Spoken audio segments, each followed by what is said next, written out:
வணக்கம், நான் doctor Sandhya. Bronchial asthma இதை பற்றி தான் பார்க்க போகிறோம். பிராங்கியல் ஆஸ்துமா எதனால் வருது அப்படின்றது முதல்ல பார்த்துடலாம். நம்மளுக்கு அலர்ஜியை ஏற்படுத்தக்கூடிய சில உணவுப் பொருட்கள் இல்லைனா பெர்ஃப்யூமு, வாசனை பொருட்கள், சென்ட் இந்த மாதிரியான சில பொருட்களை முகறதுனாலையும் இல்லைனா இண்டஸ்ட்ரியலில் எங்கேயாவது ஒர்க் பண்ணுறீங்க அப்படின்னா அங்கேருந்து வரக்கூடிய அந்த புகை இல்லைனா ஊதுபத்தி புகை இந்த மாதிரியான பொருள்கள்லாம் நம்ம சுவாச குழலை இரிட்டேட் பண்ணி அங்கே வீக்கத்தை ஏற்படுத்துது. இதனால சுவாச குழல் நல்லா அகலமா விரிஞ்சு இருக்கக்கூடிய அந்த சுவாச குழல் சுருங்கி சின்னதா ஆயிடுது. இந்த குறுகலான சுவாச குழாயில காத்து உள்ள போயிட்டு வெளியே வரும்போது விஸ்லிங் சவுண்ட் மாதிரி கேக்குது. அதுதான் ஆஸ்துமால இருக்க முக்கியமான அறிகுறி. மூச்சு இழுத்து விடும் போது வீசிங் சவுண்ட் கேட்கும். மூச்சு விட ரொம்ப கஷ்டப்படுவாங்க, ரொம்ப சிரமமா இருக்கும்.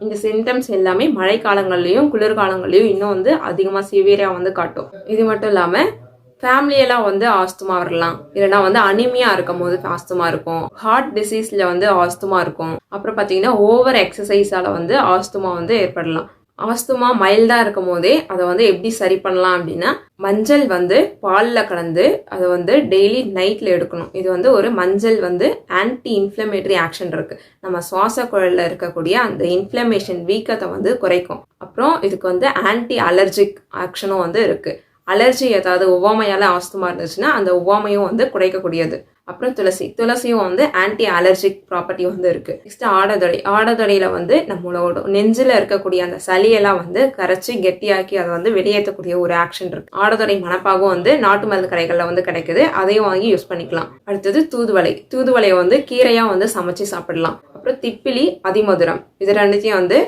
பொடியா வாங்கி அதை தேன்ல குழைச்சி சாப்பிடலாம். அதே மாதிரி நுரையீரலை ஸ்ட்ரென்தன் பண்ணிக்கிறதுக்கு ஒரு பிராணாயாமம் இல்லைனா யோகா இந்த மாதிரியான எக்ஸசைஸ் பண்ணீங்கன்னா அப்படின்னா நுரையீரல் ரொம்ப ஸ்ட்ரென்த்தாகவும் ஆஸ்துமா தொந்தரவுகள் எல்லாமே குறையும். இந்த வீடியோவை ஷேர் பண்ணுங்க, லைக் பண்ணுங்க, நம்ம சேனலை சப்ஸ்கிரைப் பண்ணிக்கோங்க. தேங்க்யூ ஃபார் வாட்சிங்.